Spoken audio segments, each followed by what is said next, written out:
Hi and welcome. Today I'm going to be using a close to my heart stamp set, Candlelit Garden.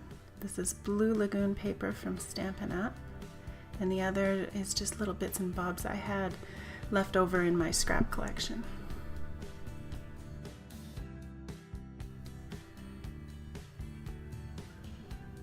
So I cut my pieces first, and there's more information on my blog on sizes. And then I stamped my image. I'm going to stamp this image twice. I'm going to stamp it on the paper so I know where it is, and then I'm going to stamp it on a white piece and cut the white piece out when I'm done so it kind of looks like a mason jar that's been painted.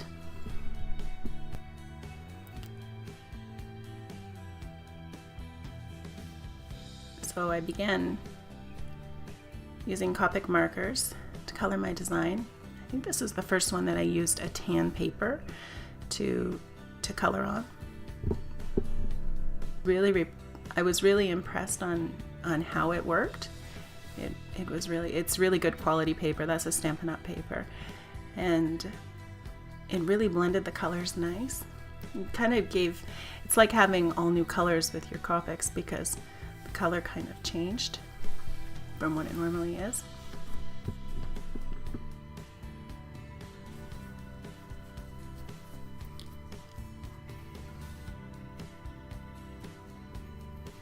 So on this one, it looks like I worked dark, medium, light. I usually work in reverse. It just depends on what I'm coloring. And you could use any colors that you like. Coming in with some purple. This stamp set's really nice. It's really versatile. You can do so many different things with it. It has the flowers and the vase, and it has candles, it has hearts, it has all different things in it.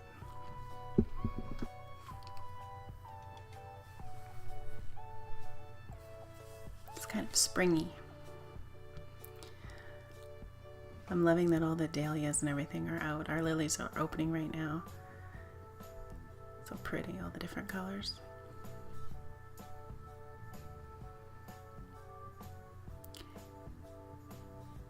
Now that's not a Copic marker. That's the brand that you can get at Michael's, and you do have to take more time blending them, but it does work really well with Copics too. And I'll put in the description box the name of them. I can't remember what the name of them is. But as far as cost goes, they are maybe a quarter of the price of a Copic marker. So you don't mind so much taking the extra time to blend. Although I don't like the tip as much on the end. It's a lot thicker and it gets damaged easily. Whereas the Copics, my tips usually stay really good. And this is quite sped up too. Of course, you're not going to be able to do it that quickly.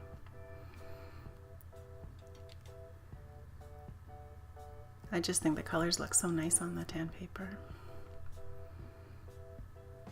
So I did my shadow in sort of a sand color. I think actually that is called sand. It's hard to see before it's rendered, but I did that around the edges and it looked really nice, blended really nice with the paper.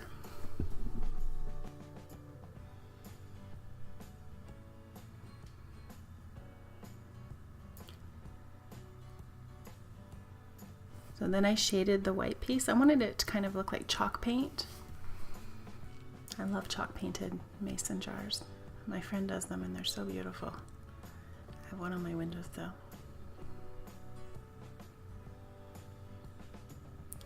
So then I fussy cut it, and when you fussy cut, if you go around the edges with black, it really makes a difference on how clean it looks.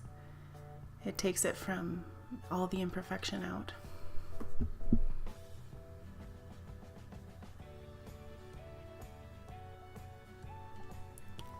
And I'm going to glue that directly on top.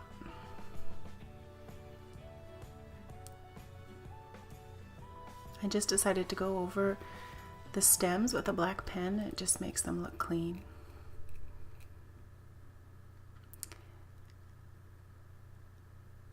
So I stuck down the wood paper I was using on the bottom, and then I'm going to stick that right over top, and it'll look like it's sitting on the table. I love the way this one turned out.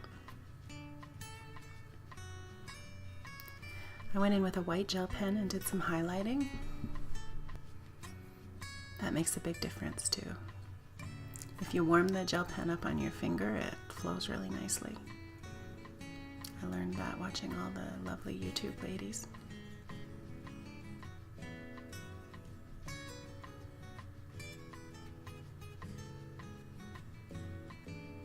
And I was just going over the bow.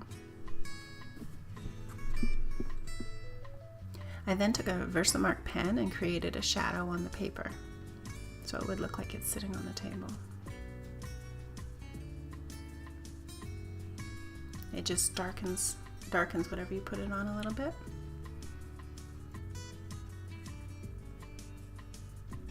It's hard to tell in there, but it did give a nice effect. It looked like a nice shadow.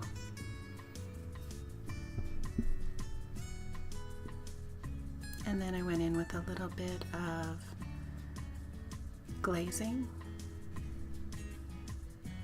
wink of Stella.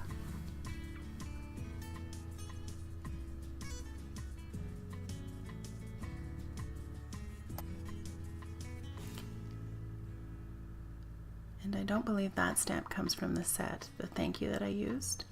I think it comes from another set. I did it in Versamark, and I liked the way it looked, so I just left it. I sponged the edges in chocolate chip ink, and that's the finished card. I hope you like it, and I hope you'll subscribe and click the little bell, and you'll get all my videos. Thank you very much for watching. Bye.